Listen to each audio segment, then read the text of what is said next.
Hey everyone, happy 2026, back for a new year of ClearView Convos.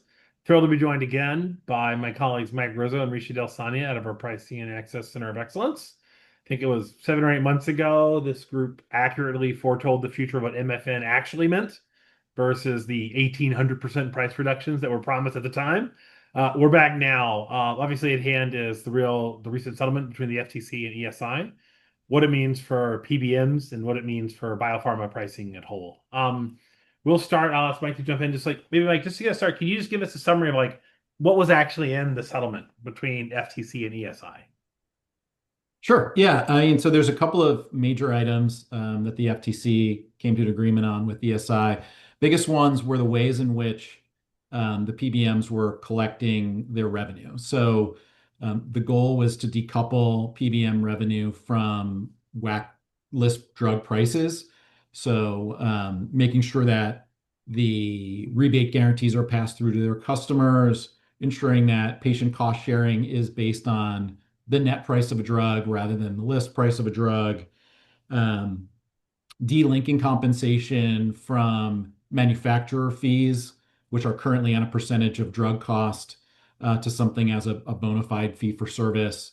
So the big ticket items were really to try to decouple the incentive of PBMs to prefer high WAC price drugs over lower WAC price drugs just purely based on their business model. And we can talk about whether or not that would affect our clients in some ways. Yeah. So fundamentally, it sounds like the biggest piece of it is just changing the revenue realization model of the PBM, whereas historically there was some opaque nature of list versus the actual net price they were experiencing. They were able to create spread between what they were reimbursed for versus what they actually were being charged, and that became realized as part of their margin profile. Is it safe to say that like just fundamentally that part of their business model has to be re-envisioned and that there's going to be revenue pressure for PBMs to realize that component of their value chain elsewhere? Might. I will say this, like, I don't think it will change it won't necessarily change the components. It will change the way in which those components are compensated. So distribution will still be a component. The ways in which PBMs are compensated on distribution through their specialty and mail order pharmacies might change from a percentage of a drug's price to some fee for service, right? So it doesn't necessarily mean that they won't still charge their customers, employers in managed care, or our clients, typically biopharm, the ways in which they participate in distribution, as an example. Similarly, right, they're charging fees right now for contract management, data, gateway to their network, right? These are all fees that they tend to charge our clients. That may not change. It's just they may not, they're decoupled as a percentage of list price to something else. So I don't think it fundamentally changes the way they operate. It will fundamentally change the way they are compensated for the portion of their business that is affected by the FTC's settlement. So what we didn't talk about is it doesn't affect all of ESI's business. As an example, if their clients choose, and then their clients, I think mostly being custom clients, but presumably clients can choose to go from their template national formulary to custom if they want to. That portion of their business, I think, is not subject to all the same rules. So it's unclear whether this is even going to affect all of ESI.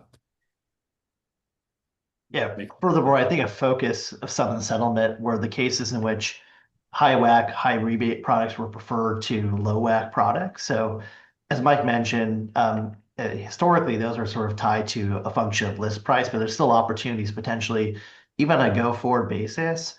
While list price will becoming increasingly more crucial, we also believe net price will continue to have a role. It just may not be sort of as explicitly linked to the list price schema as a way that PBMs and their line GPOs effectively sort of are incentivized for different formulary actions as well. So it might be a transition and a transfer of how those elements are ultimately sort of used to inform formulary position as well. Yeah.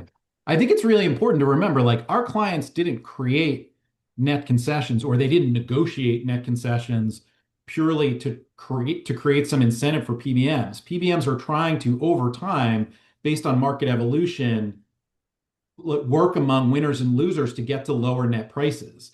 the way you do that is you create contract paper that trades access for a net price. And so I don't think our clients would necessarily do anything different upon launch, right? They want to ensure that there's an incentive for the PBM on behalf of their customers to provide more favorable access for more favorable pricing. So if you're a truly novel therapy that has no competition, I don't think anything the FTC has done changes your ability to price in the US market where you want.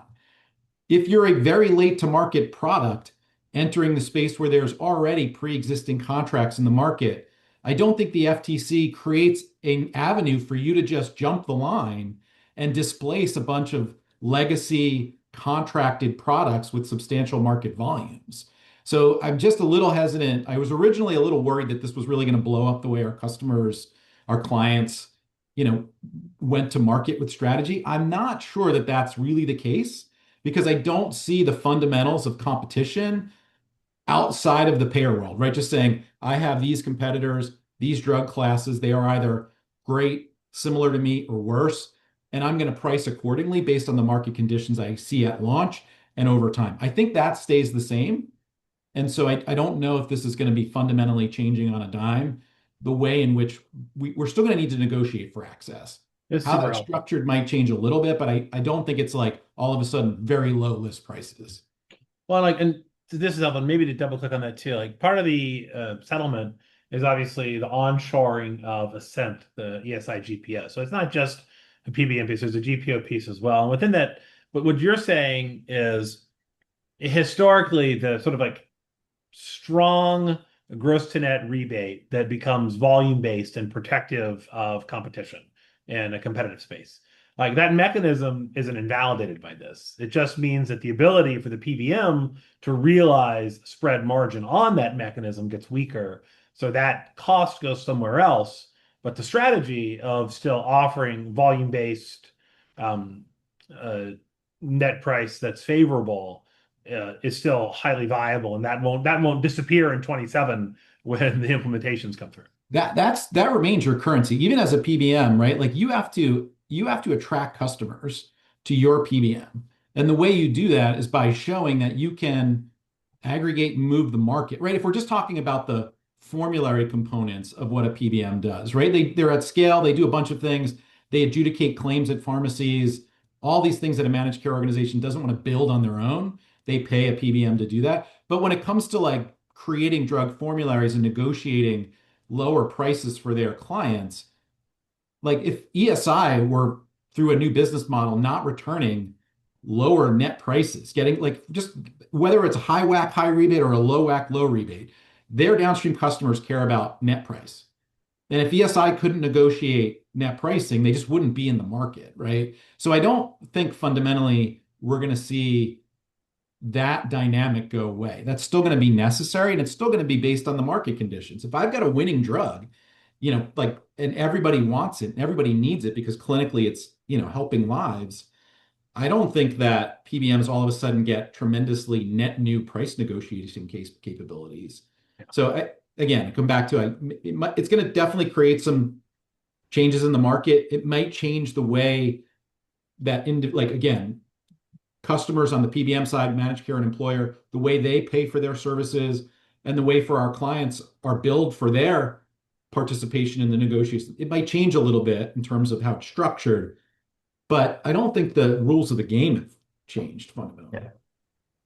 Yeah. Ultimately, I think part of the overall intent of the settlement as well was to start to deflate the list to net bubble that has occurred. So I think this is definitely a step in sort of the beginning of that process. But as Mike mentioned, I think there's still value that are provided from PBMs or downstream services that does require a bit of net negotiation as well. That's beyond purely just sort of list price. That while this might begin to sort of reconsider how we deflate it, I don't know if it completely eliminates it out of the gate as well. So I think that'll be something we'll be sort of looking to monitor as we think about go forward pricing strategies in 2028 and beyond. Super helpful. Maybe last question then. So to your point, it's like there's going to be some margin in the PBM model that erodes because of this, and in theory comes elsewhere. You sort of said that I think we said that there could be a component that ultimately the PBM and integrate with the GPO is obviously providing a service to plans to the patients who are under those plans. And then in theory, you could argue while they're driving down price, they're also providing the service to the pharma as well in terms of providing broad access for those medications, strength of position and formulary. Do you think that is there right now, as you guys I think have said, like there's not a long history of charging an explicit fee for that integrated service, either into the patient plan sponsors or into the manufacturer. Do you think either one of those are likely to come as alternative ways to recoup some of the lost revenue? Yeah, I think even with the current model, there's rebates, there's data fees, there's administration fees. A lot of the PBMs, the major PBMs have sort of aligned specialty pharmacies, which are adjacent businesses, but they also sort of provide services. So I think potentially a transition for how those individual components are calculated, valued, and ultimately sort of charged to pharma sponsors, I think will be sort of a key question. I think those don't necessarily sort of go away overnight, but how those are actually computed and negotiated to provide value to PBMs in the downstream, I think will be the focus of discussion. Yeah, I mean, if you just think about, so many drugs that have launched into the space over the last 5+ years, they're specialty products. They get adjudicated through a specialty pharmacy. They typically have a prior authorization attached to them. There's a lot of labor, physical human labor, that goes into review, approval, collecting the correct evidence, submitting the prior authorization. Historically, that was just free labor, quote unquote, free labor, right? Because the margin, the markup, the specialty pharmacy was able to charge accounted for that. Whereas if we compare like PBMs, SPs, like an Accredo versus an independent SP, our clients are often asked for a discount, an explicit discount or fee for service when they go through an independent, because the independent doesn't have the markup margin in the same way the PBMS does, or that market leverage. So you can see that there is value in the service provided just based on how different customers are charging our clients for distribution services, as an example. Super helpful. Guys, thank you for the quick hit on this one. Obviously, we try to be responsive to news as it comes, and I'm sure we'll see more need to distill the headline from the reality as this administration continues to act in a top-down manner. Appreciate the time on this. Folks listening at home, if you have questions, follow up, ping Mike, ping Rishi, reach out directly. Mike, Rishi, thanks for the time again today. Yeah. Thanks, Sam. Talk to you soon. Thanks, Sam. Cheers.